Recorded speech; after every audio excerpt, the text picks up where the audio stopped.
Menurut kitab suci kuno, Allah memanggil seseorang pria bernama Musa untuk memimpin sekitar 1 juta orang dari Mesir menuju tanah perjanjian. Dalam perjalanan, orang-orang melakukan kejahatan di hadapan Allah.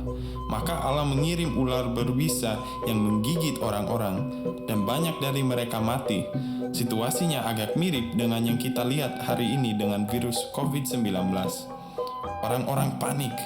Beberapa dari mereka berlari kepada Musa dan berkata, "Tolong ampuni kami dan doakan kami." Musa berdoa, dan menurut Anda apa yang terjadi selanjutnya? Allah mendengar doanya.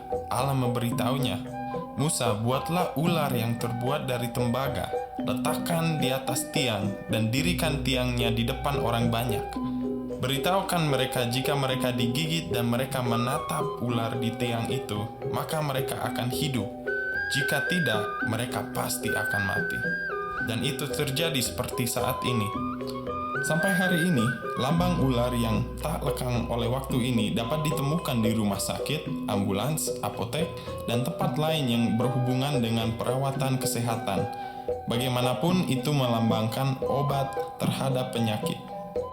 Sekarang saya membayangkan, jika Anda bersama saya di depan Nabi Musa dan kita digigit oleh ular-ular itu, kita akan mendengarkan perintahnya dan melihat ke arah ular di tiang daripada mati akibat gigitan ular yang mengerikan, bukan?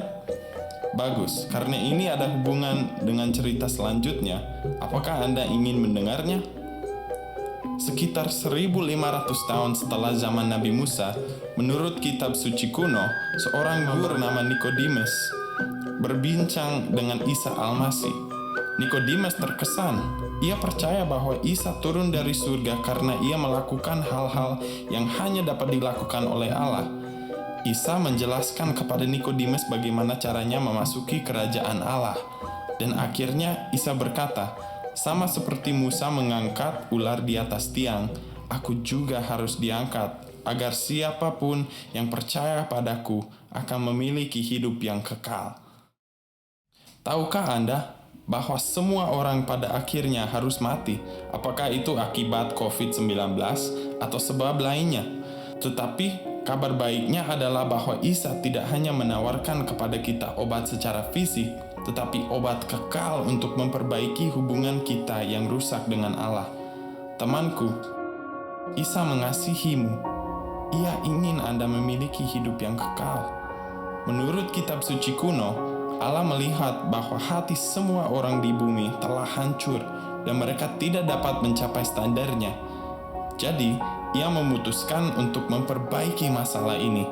Allah turun dan mengambil rupa manusia. Saat berada di bumi, Ia melakukan hal-hal yang hanya dapat dilakukan oleh Allah. Ia berjalan di atas air. Ia menyembuhkan orang sakit. Ia bahkan membangkitkan orang mati. Tetapi yang paling penting, Ia memperbaiki masalah kehancuran dan dosa kita. Ia menjalani kehidupan yang sempurna tanpa dosa. Kemudian, dalam kasih-Nya yang besar, Ia menukar hidup sempurnanya dengan hidup kita yang hancur, membawa dan menguburkan semua dosa kita bersamanya, dan membayarnya dengan darah-Nya sendiri. Setelah itu, Ia menaklukkan maut dan naik ke surga. Tapi bukan hanya itu, Ia membiarkan pintu terbuka sehingga semua orang yang mengikuti Ia juga bisa masuk. Satu-satunya masalah adalah bahwa tidak banyak yang melewati pintu ini. Bahkan hari ini, ketika ancaman kematian tampaknya sangat dekat. Itu sebabnya saya menceritakan kisah ini kepada Anda. Jadi pertanyaan saya untuk Anda sangat sederhana. Ingatkah bagaimana orang-orang memandang ular di tiang itu dan diselamatkan? Dengan cara yang sama, Isa mengundang Anda untuk memandang kepadanya dan mempercayainya untuk menyelamatkan Anda juga. Jadi, apa tanggapan Anda? Maukah Anda memandang Isa dan diselamatkan? Iya atau tidak?